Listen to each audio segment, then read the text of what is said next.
Are you brand new to beading? Well, I've got the perfect project to start you off. Today I'm going to show you how to make these really cute daisy chains. They make great bracelets or even necklaces and chokers, and they are fantastic for brand new beaders. We're going to be using seed beads, and you can scale this up, so if you find that your fingers aren't that nimble, we can use larger beads, and I'll walk you through that step by step. So let's get started. There are lots of different designs we can do with the daisy chains. But today I'm going to show you this very simple technique. But as you can see, there are lots of different variations and ways that you can really play and explore this design. So to get started with the daisy chains, we're going to be using today some size 11 seed beads, and I've chosen 3 different colours. Now, if you wanted to scale this up to make it easier for your fingers, then you could easily use size 8 beads or even larger size 6 beads. The thing to remember with seed beads is the bigger the number, the smaller the bead. So a size 11 seed bead, which is what I'm using today, is smaller than a size 8 seed bead. So to get started, you're going to be needing a needle and thread, and I'm using a beading thread that's by Miyuki. I like to use things like KO, Miyuki thread, even Superlon, and nice threads to work with for this project. And I've chosen a toning kind of pale green. But you can play with this. You could use a contrasting thread if you wanted to have a little bit of something fun going on there. And I've cut about an arm span, which is approximately about 70 centimetres.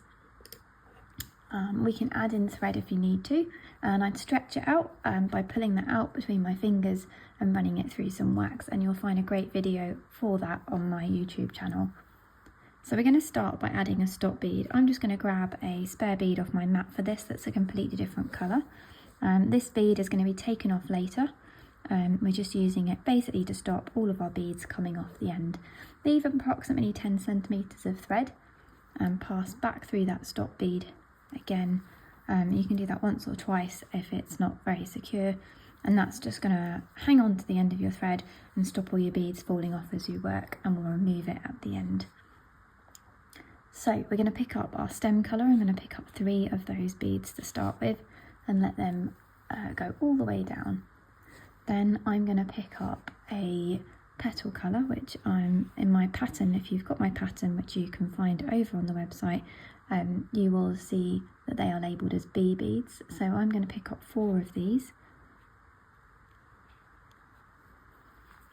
And 1 of my central colour beads. Now obviously you can really play with this, you can mess around with the colours that you choose, and you could have lots of different coloured daisies.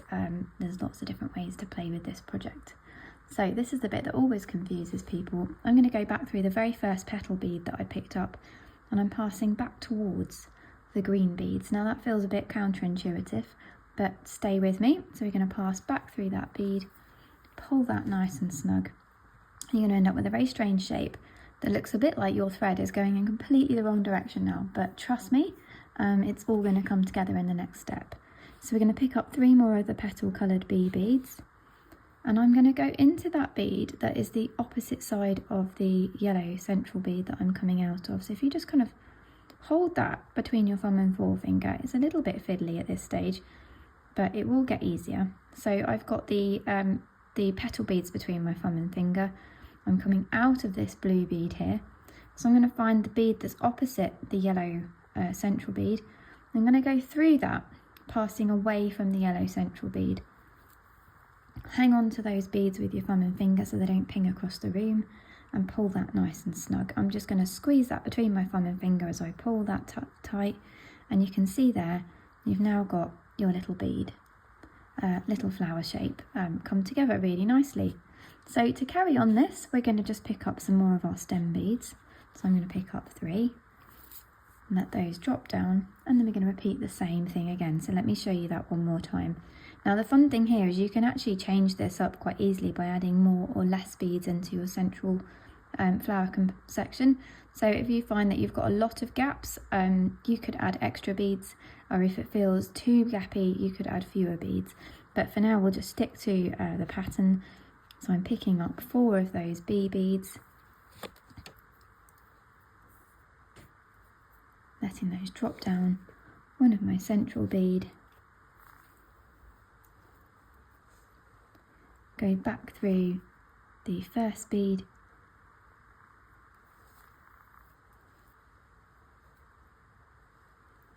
and then I'm going to pick up 3 more of those little tiny bee beads.